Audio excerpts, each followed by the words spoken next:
The inheritance was all mine. Father would be happier if his son inherited everything rather than some woman who isn't even related by blood. You're not my sister anymore, I'm cutting ties with you, my brother declared with a sneering smile. Indeed, to our father, I wasn't related by blood. I was my mother's child from a previous relationship. Still, he had loved me as his own daughter, which made him very special to me. I was furious that my brother wanted to monopolize everything our father left behind, but his words about cutting ties with me brought a sense of relief. Fine by me, once you inherit, don't ever contact me again, I replied. Like I'd ever do that, and don't expect a single penny from me later, he shot back. I'm Kelly, a 29-year-old civil servant. My brother, Steve, is 22 and just graduated from university. He often brags about his prestigious job at a well-known company, always looking down on the rural city office where I work. Must be Dad's genes, right? I've got the blood of a father who worked for a major corporation, he'd boast, smugly emphasizing the bloodline he shares with our father. Steve and I share the same mother, but have different fathers. Steve is the biological son of our father, while I am my mother's child from her previous marriage. Though I was technically a stepchild, Dad never treated me differently. He loved and cared for me deeply, which is why I regard him as my true father. My biological father, on the other hand, left us when I was little, running off with his mistress. I barely remember him.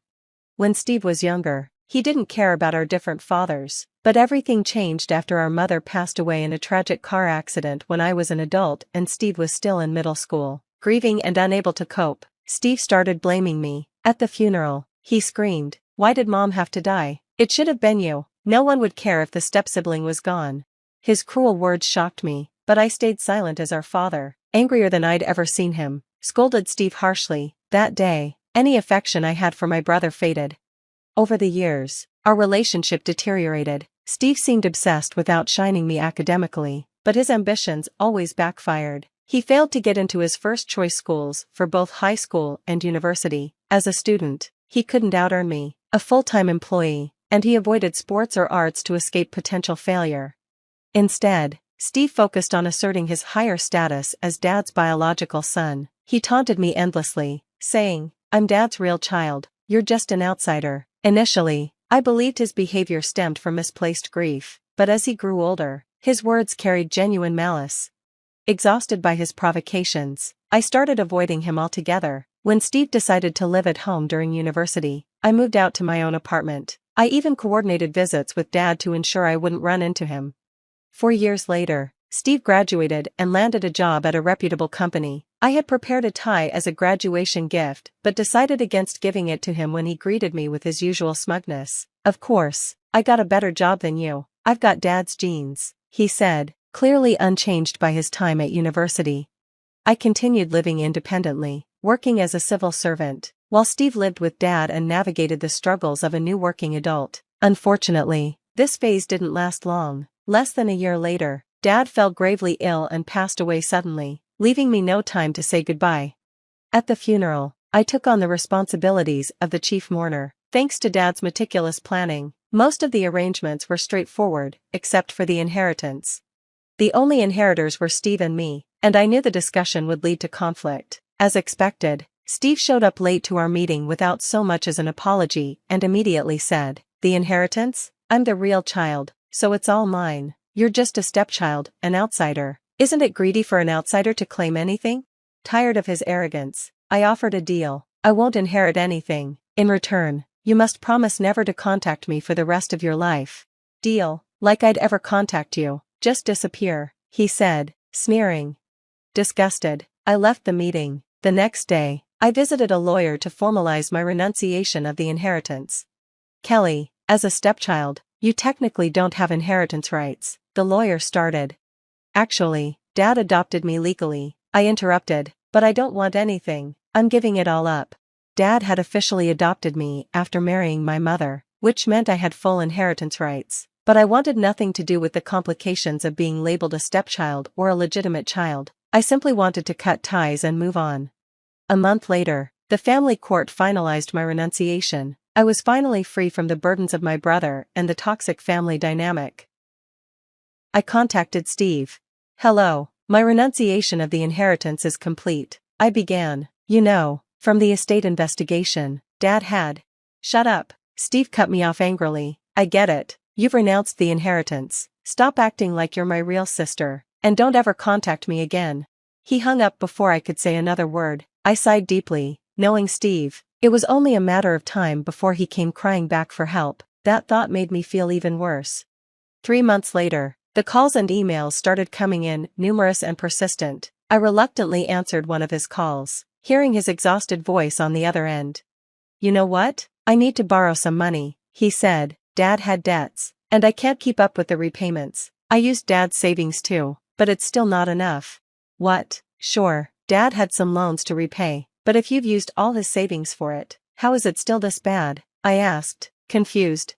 Steve immediately snapped. Did you know about this? Did you push the debt onto me, knowing everything? You have such a bad personality. Oh, right, because you're just a stepchild. You must be jealous of me, the legitimate child. I clenched my jaw. Right, because I'm the one who hung up on you when I tried to warn you, and I'm the one who blocked your calls. Funny how you suddenly unblocked me when you needed help. Who's the one with the bad personality here? The truth was, I had learned all about Dad's financial situation during the inheritance renunciation process. I had tried to inform Steve back then, but he had cut me off entirely, left with no way to communicate. I had given up trying. Now, he was coming to me in tears, just as I had anticipated. Do you even understand how hard it was for Dad to send you to high school and university? I asked, frustrated. Sure, he had educational insurance and Mom's life insurance helped, but things like the house and car had to be paid for with loans. I'm not your sister, right? So why don't you take this up with the mortgage lender or the lawyer instead of me, an outsider?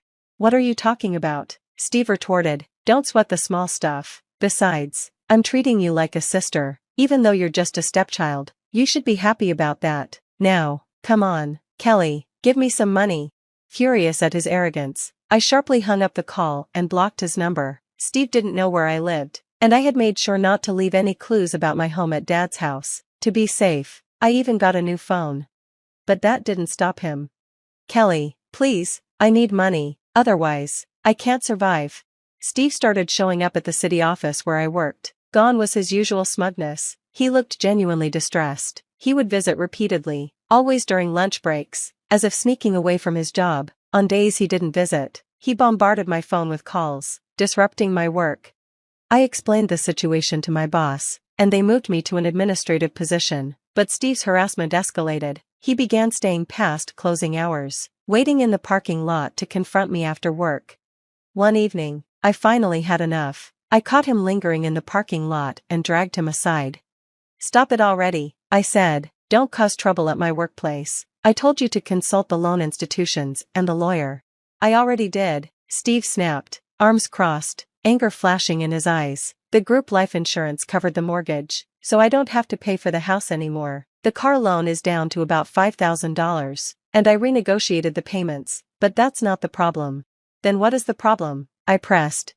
Steve hesitated, nervously looking around before finally admitting, Dad had some savings, so I spent it on various things. I went over budget. Then I borrowed money from a friend, but now I can't pay him back. He's saying I scammed him, and no one else will lend me money. If I go to a predatory lender, I'll be in even deeper trouble.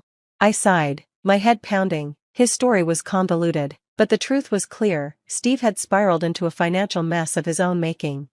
So, let me get this straight, I said. You kept borrowing money to pay off debts, and now you're stuck.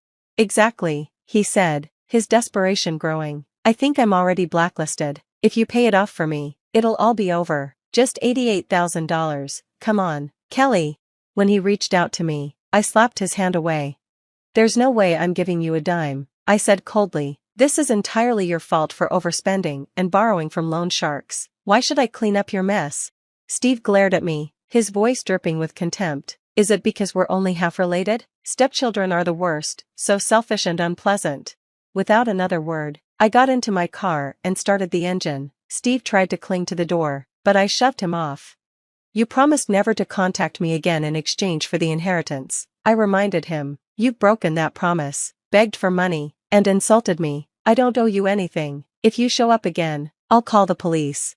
Kelly, please. I didn't let him finish. I drove off, leaving him behind in the parking lot. Steve continued to harass the city hall after that. showing up uninvited and lingering until closing time. He called multiple departments, disrupting their work. He didn't make a scene at the counters, so reporting him as a nuisance was difficult.